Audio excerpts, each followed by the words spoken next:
Bienvenue dans Pause Pépite, le podcast qui met en lumière les histoires de vie extraordinaires de personnes apparemment ordinaires, alors que pourtant. À travers des histoires authentiques et inspirantes, chaque épisode est une invitation à ralentir et révèle une pépite cachée dans le quotidien, un trésor d'expériences à découvrir. Ces parcours parfois surprenants, parfois émouvants, nous rappellent qu'il n'y a pas de petite vie. Je suis Océane Barberousse. Dans la vie, je suis praticienne en hypnose et doula. Embarquez avec moi. Prenez une pause et laissez-vous inspirer par ces parcours qui, loin d'être ordinaires, brillent de mille feux. Aujourd'hui, nous plongeons dans le parcours de Camille Griselin, qui n'est autre que la fondatrice de l'hypnose sagesse. Son parcours d'entrepreneur est tellement inspirant que j'ai voulu qu'il soit dans vos oreilles pour la rentrée de septembre. Je sais pas pour vous, mais pour moi, la rentrée rime avec renouveau, nouveau challenge à relever et lancement de nouveaux projets. Et à chaque fois que j'échange avec Camille, elle me donne l'impression que tout est possible et qu'il n'y a jamais de mauvais moment pour commencer. Les clés de notre vie sont entre nos mains, et je crois que c'est le plus bel enseignement qu'elle m'a offert. Bienvenue dans cet épisode de Pause Pépite. Bonjour Camille. Bonjour Océane. Merci d'avoir accepté mon invitation pour cet épisode, je suis vraiment honorée de t'avoir à mon micro. On se connaît un petit peu parce que tu es ma formatrice en hypnose, mais pas que.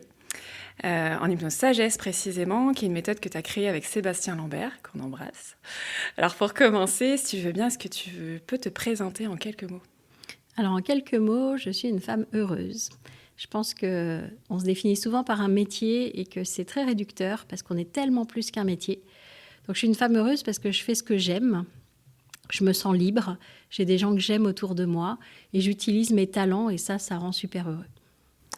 Merci beaucoup. Moi, j'aimerais bien en savoir un petit peu plus sur ton parcours, parce qu'aujourd'hui, beaucoup te connaissent comme la créatrice de la méthode en hypnose sagesse, dont on reparlera un petit peu plus tard. Mais avant ça, il y a tout un parcours de vie, ça s'est pas fait en un jour, tout ça. Est-ce que tu veux bien nous dire d'où tu viens et comment t'en es arrivée là où tu en es aujourd'hui ? Alors, je ne vais pas recommencer à ma naissance, mais depuis toute petite, j'aime bien écrire. J'aime bien faire des magazines. Enfin, j'aimais bien faire des magazines. Donc, j'aimais écrire. C'est un talent que j'utilise aujourd'hui dans mon métier en faisant de l'hypnose. Mais il y a eu bien sûr plein d'autres choses avant ça. Donc j'ai d'abord choisi une voie dans le commerce.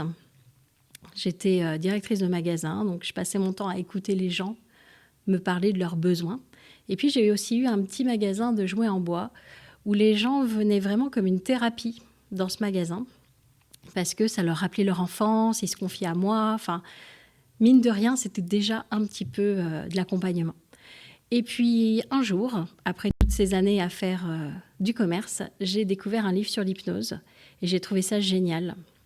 À l'époque, on n'en parlait pas du tout, il n'y avait pas d'hypnose de spectacle à la télé. Et vraiment, en voyant ce qu'on pouvait faire, je me suis dit, c'est ça que je veux faire. Donc je me suis renseignée, il existait une école à Paris et je suis allée la faire. Et quand je suis rentrée ici, dans le Maine-et-Loire, j'ai lancé, un peu plus tôt que prévu, mon entreprise. Au début, comme ce n'était pas du tout connu, les gens me voyaient vraiment comme la sorcière du village. Et puis très vite, ils ont commencé à voir que ça fonctionnait.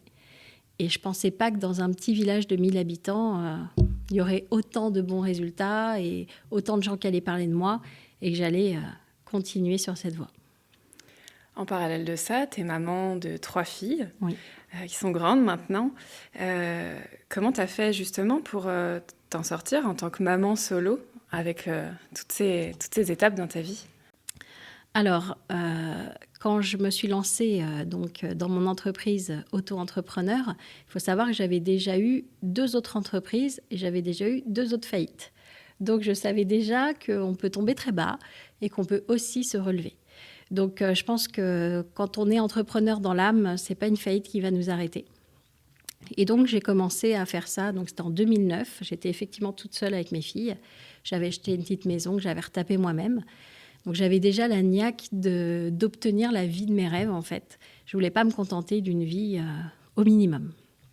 Et donc, comment je faisais ? Au début, j'avais pas beaucoup de clients, mais c'est quand même allé très vite. C'est-à-dire qu'au bout de 3 mois, j'ai réussi à avoir un salaire, l'équivalent d'un salaire d'avant. Et puis, ça n'a fait qu'augmenter depuis que j'ai commencé. Quand il y avait des périodes parfois avec un peu moins de monde, ça peut arriver, que ce soit les vacances ou des choses comme ça. Si vraiment je n'arrivais pas à finir mes fins de mois, je vendais les fringues trop petites des filles. Et ça me permettait, je trouvais toujours une astuce pour ne jamais manquer et partir toujours en vacances. Ça, c'est un truc que j'ai jamais voulu priver mes filles de vacances. Pour moi, c'est essentiel et on est toujours partis. Et puis un jour, il y a eu la rencontre avec Sébastien. Est-ce que tu peux nous raconter un petit peu ? Alors, oui. Tu veux bien nous raconter. Oui. Donc Sébastien, c'est un client à la base qui est venu me voir pour des problèmes de sommeil et qui finalement a trouvé ça tellement puissant qu'il m'a demandé si je pouvais le former. Donc je l'ai formé et il n'est plus jamais reparti puisque maintenant on est ensemble depuis longtemps. Et à un moment, vu que ma méthode avait évolué, que c'était plus de l'hypnose ericksonienne, on a cherché un nom à donner à cette méthode. Et on a décidé de mettre les initiales de nos prénoms avec Sébastien et nos 4 enfants, puisqu'on est une famille recomposée. Ça fait sagesse. Et du coup, à quel moment vous vous êtes dit on va monter notre entreprise, on va monter notre entreprise de formation en hypnose sagesse ? Alors, quand j'ai rencontré Sébastien, je faisais déjà des formations en individuel. Et puis un jour, il y a un couple qui m'a demandé de les former. Sauf que formation en individuel, ça voulait dire que l'un des deux venait avec moi en séance pour voir un vrai client. Et je ne savais pas quoi faire du deuxième, puisque d'habitude, c'était toujours une seule personne. Et donc, Sébastien s'est occupé du deuxième, lui a fait de la théorie. Et c'est comme ça que ça a commencé. On s'est dit, tiens, pendant que moi, j'ai un élève avec moi en séance individuelle, lui, il peut s'occuper du groupe. Et ça s'est fait tout seul. On a eu de plus en plus de demandes. Et du coup, est-ce que tu peux nous expliquer ce qu'elle a de plus ou ce qu'elle a de différent, la méthode sagesse, par rapport à la méthode ericksonienne qu'on connaît beaucoup ? Alors moi, j'aime pas critiquer les autres méthodes pour vendre la mienne. Donc, je dirais pas qu'elle a quelque chose de plus, mais effectivement de différent. Et qu'il en faut pour tous les goûts. C'est-à-dire que l'hypnose ericksonienne, elle correspond à certaines personnes et c'est génial. Il faut trouver la méthode qui nous convient. Moi, la mienne, principalement, les différences, c'est qu'on va travailler sur le côté émotionnel. Donc, on va aller voir l'origine émotionnelle d'une problématique. Si quelqu'un fume ou est en surpoids, il y a une raison derrière tout ça. Elle ne fume pas et elle ne mange pas trop, si c'est son cas, si c'est par rapport à la nourriture, par hasard. Il y a quelque chose. Peut-être qu'elle comble un vide, peut-être qu'il y a une relation à réparer. Donc, nous, on va toujours aller voir ça. Et la principale autre différence, c'est qu'on ne fait pas ce qui s'appelle l'anamnèse. C'est-à-dire qu'on ne pose pas de questions à la personne pour connaître toute son histoire, parce que ça serait son mental qui nous répond. Et nous, on n'a pas besoin de son mental, on a besoin de son inconscient. Donc, on ne lui pose pas de questions, on va lui raconter des histoires, et en fonction des histoires racontées, elle va avoir des micro-expressions. Et c'est ça qui va nous permettre de voir sur son visage si ça la touche ou pas. Si ça ne la touche pas, on continue. Si ça la touche, on va les gratter par là. Merci. Et dans cette entreprise entrepreneuriale, est-ce que tu as eu des difficultés ? Est-ce que vous avez eu avec Sébastien des difficultés ? Alors, je peux te dire que quand j'ai commencé, même si j'ai eu des clients assez rapidement, j'avais quand même l'échec pour le RSI fait d'avance, mais que je n'envoyais pas tant que je n'avais pas l'argent. Donc, à une période, j'ai accumulé pas mal de chèques de RSI en retard. Mais bon, ça s'est régulé. Donc, après, ça a été très, très bien. Tellement bien que je trouvais ça indécent de gagner autant d'argent que ce que je gagnais. Donc, j'ai embauché. Je me suis dit, il faut que je partage ma richesse. J'ai donc embauché au moment du Covid. Il y avait une très forte demande parce que les gens avaient du temps, avaient de l'argent. Et donc, il y avait beaucoup de gens qui avaient envie de se former à l'hypnose. Et puis, après le Covid, c'est retombé un peu comme un soufflé. Et puis, on n'a pas pu garder l'équipe. Mais je sais qu'il y a une partie de moi qui a aussi provoqué ça. Parce qu'en fait, tout le monde nous dit dans le coaching, il faut déléguer, il faut faire grossir l'entreprise, c'est ça le but. Et en fait, je faisais de moins en moins ce que moi j'aimais. Je réglais des problèmes, je gérais de l'humain, mais je formais plus, je passais plus de temps avec mes élèves, je mangeais plus avec eux le midi.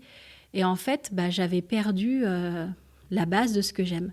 Et je me suis rendu compte que les conseils des coachs, il faut s'en méfier, et que le but, c'est pas forcément de faire grossir l'entreprise et forcément de déléguer. Le but, c'est d'avoir une qualité de vie qui nous convient et d'aimer ce qu'on fait. Donc tant pis si on aime ce qu'on fait en faisant moins de chiffre d'affaires, c'est beaucoup plus important. C'est aussi hyper important pour moi d'avoir une qualité de sommeil, c'est-à-dire que tu n'es pas inquiet de comment tu vas payer les salaires de tes salariés ce mois-ci. Tu es serein en fait, ça change tout, ça n'a pas de prix. Et justement, tu enseignes l'hypnose, tu pratiques l'hypnose, tu es écrivaine aussi, mais tu le disais, tu formes aussi et tu fais du coaching auprès des entrepreneurs. Qu'est-ce que tu souhaites leur transmettre finalement à ces entrepreneurs?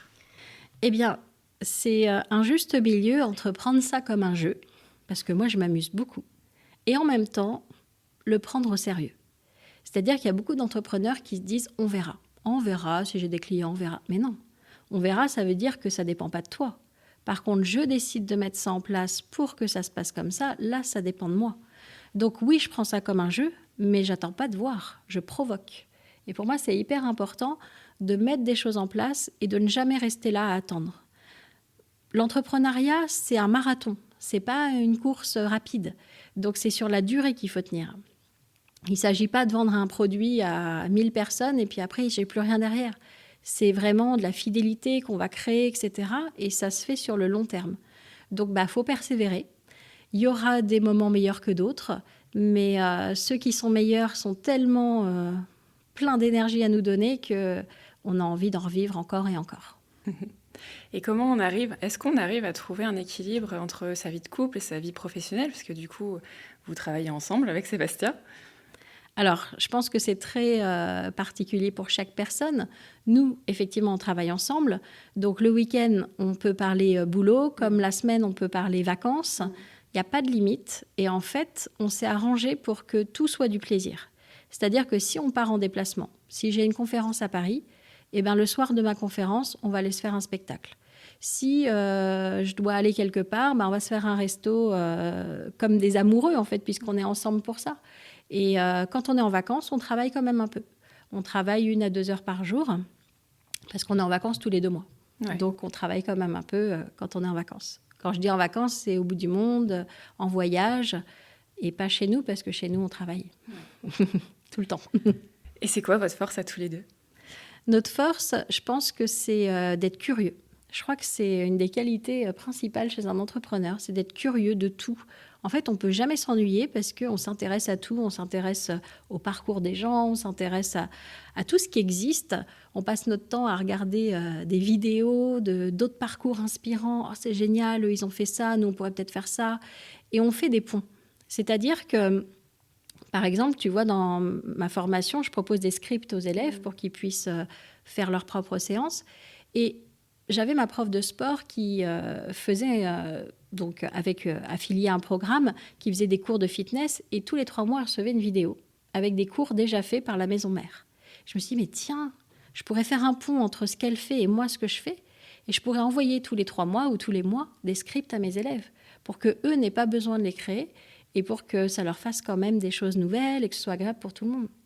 Donc en fait, être entrepreneur, c'est observer l'autre, créer un pont entre ce qu'il a fait et comment moi je pourrais me l'appliquer pour pouvoir créer des nouveautés. Super. Et tu parles souvent dans tes posts sur les réseaux de la loi d'attraction. Est-ce que tu peux nous en parler et nous dire comment ça se manifeste dans ton quotidien concrètement? Alors pour moi, la loi d'attraction, c'est pas juste de la magie. Je pense qu'il y a un peu de magie quand même, parce que des fois, c'est quand même fou. Mais je pense que c'est surtout un mindset, une attitude. C'est-à-dire que la loi d'attraction, c'est se dire, je peux attirer ou créer tout ce qui me plaît. Tout ce qui pourrait combler mes besoins, tout ce qui pourrait m'épanouir. Et donc, je vais avoir l'attitude de ça. C'est-à-dire que si je vais à une réunion d'entrepreneurs et que je suis persuadée qu'il va y avoir une opportunité, forcément, je vais peut-être pas parler de la même façon aux gens que si je suis persuadée que je perds mon temps parce qu'il ne va rien se passer. Ouais. Donc, le fait d'être en mode « c'est possible », j'ouvre des portes. J'ouvre des portes aussi en parlant de mes projets. « Ah tiens, je connais machin qui pourrait t'aider à faire... » Parce que j'en ai parlé. Et je pense que plus tu vas ouvrir ton cœur et tout ce que tu as envie, et plus ça va revenir vers toi. Je pense que c'est un peu comme un boomerang. Tu envoies quelque chose et il revient vers toi, mais c'est quand même toi qui l'as envoyé. Ouais. Et tu sembles du coup être une femme épanouie et alignée. Tu es quelqu'un d'heureux dans beaucoup de domaines. Mais c'est quoi ton plus grand rêve aujourd'hui ? Je le vis déjà, en fait. Donc, j'ai déjà une vie que j'adore, où je fais un métier qui me plaît, je voyage beaucoup, j'adore les voyages. Je trouve on rentre vraiment différent d'un voyage, surtout quand on va à l'autre bout du monde, quand on rencontre une autre culture. En fait, pour moi, l'hypnose, c'est un peu comme un voyage où on va aller chercher d'autres façons de fonctionner pour upgrader sa vie. Donc moi, ma vie que je vis aujourd'hui, je l'adore. J'ai bien sûr plein de projets, mais je vis déjà dans ma vie de rêve, en fait. J'aime beaucoup cette réponse. On l'a dit tout à l'heure, tu as 3 filles et une petite fille. Et c'est quoi là où les valeurs que tu espères leur transmettre à toutes les 4? Eh bien, elles sont toutes différentes. Donc déjà, j'ai remarqué qu'on avait beau élever des enfants pareils, il n'y en a aucun qui est pareil, il n'y en a aucun qui a les mêmes aspirations. Parmi mes filles, j'en ai une, c'est une entrepreneur née, d'autres pas du tout. Et c'est OK, en fait. Et ce qui compte, c'est qu'elles fassent ce qu'elles aiment. Et que, voilà, peu importe le parcours, peu importe le salaire au bout, du moment que tu fais ce que tu aimes, c'est tout ce qui compte. Ouais. Et qu'est-ce que tu dirais à une personne qui te dit que c'est facile pour toi? Alors ça, je l'ai souvent, très souvent. Oui, mais toi, t'es Camille Griselin. Bah oui, mais avant d'être là où j'en suis, il y a eu tout un parcours. L'autre fois, il y a une personne qui m'a fait cette réflexion, qui a 100 posts qui se battent en duel sur son Instagram, là où j'en ai plus de 6000 et encore, j'en ai effacé plein. Parce que tous les jours, j'ai posté depuis plus de 10 ans. Enfin, tous les jours, je fais quelque chose pour faire parler de moi. Tous les jours, j'agis, en fait. Je ne suis pas en train d'attendre. Et donc, comment devient Camille Griselin ? Déjà, vous ne pourrez pas. Il n'y en a qu'une. Mais pour avoir une réussite comme la mienne, c'est de la persévérance. Ça n'a pas toujours été facile. Quand on a dû licencier nos salariés, notre comptable, il voulait qu'on ferme. Et moi, je lui ai dit, non, vous ne savez pas ce qu'il y a sous le capot, laissez-moi une chance. Et voilà, on a remonté l'entreprise. Aujourd'hui, ça va super bien. Mais c'est vrai que... il faut aller la chercher, cette niaque à l'intérieur. Ouais. Et que c'est pas tombé du ciel comme on pourrait se l'imaginer. Ouais. Ma question préférée, quel conseil tu donnerais à la petite Camille que tu as été ? Eh bien, aucun. C'est ma réponse préférée. Pourquoi ? Parce qu'on nous demande souvent ça, mais en fait, si j'avais su tout ça, j'aurais pas vécu les périodes d'incertitude utiles à l'évolution. En fait, c'est comme la galette des rois. Si tu sais déjà qu'il y aura une fève dans ta part, c'est un peu moins drôle. Alors que si tu n'es pas sûr que ce que tu fais va marcher ou pas, là, ça prend du sens. Donc, en fait, je n'irai pas lui dire « rassure-toi, tout va bien se passer ». Je lui dirai rien, quoi. Je lui dirai « continue à être toi ». C'est exactement ça qu'il faut faire. Ouais. Crée ton chemin. Ouais. Et est-ce que tu aurais une anecdote à nous raconter sur une séance d'hypnose un peu improbable ou drôle qui a pu t'arriver ? Alors là, quand tu me dis ça, je pense d'abord à toutes les autres, les tristes, les dramatiques. Qu'est-ce que j'ai eu de drôle ? J'ai plein d'histoires, d'anecdotes de gens cocus, par exemple. Donc, je vais te donner une anecdote. Une fois, j'ai un couple qui vient en séance. Donc, je ne sais pas qu'ils sont en couple, je sais juste qu'ils sont dans la même voiture. La première, donc la dame passe, elle me dit qu'elle vient parce que son compagnon vient de la quitter, donc elle est très malheureuse, elle n'a plus de nouvelles depuis quelques jours et tout. Et donc, très bien, je lui fais la séance. Et ensuite, le monsieur qui était avec elle dans la voiture arrive. Moi, je me dis, ça doit être son frère, un ami, enfin, voilà. Et donc, il a une problématique que je ne vais pas citer. Et je lui demande s'il est en couple. Et il me dit, oui, avec la dame que vous venez juste d'avoir. Donc là, bien sûr, secret professionnel, mais il y a beaucoup de confidences, on va dire, sur les infidélités. Donc, il y en a pas mal. Ok. Mais je ne peux pas en dire plus. Bien sûr, et on comprend, évidemment. Et enfin, est-ce qu'il y a une personne que tu aimerais particulièrement voir dans ce podcast ? Dans ce podcast, moi, je trouve que tout le monde est intéressant. Et que, je te disais tout à l'heure, j'ai écrit à Frédéric Lopez, qui fait Un dimanche à la campagne. Je trouve ça génial, son principe d'émission avec des gens connus. Et je lui dis, ça serait aussi génial que de temps en temps, il y a une personne pas connue parmi les 3 invités. Parce que je suis convaincue que monsieur, madame, tout le monde a des parcours qui sont intéressants. Et je trouve que ça serait bien, justement, de montrer aux gens qu'un menuisier, un garagiste, un boulanger, tous les métiers sont intéressants et peuvent apporter quelque chose. Et voilà, ça serait bien de donner la parole à tout le monde. Donc, donne la parole à des gens dont on n'entend pas parler d'habitude. Je trouve que ça serait génial.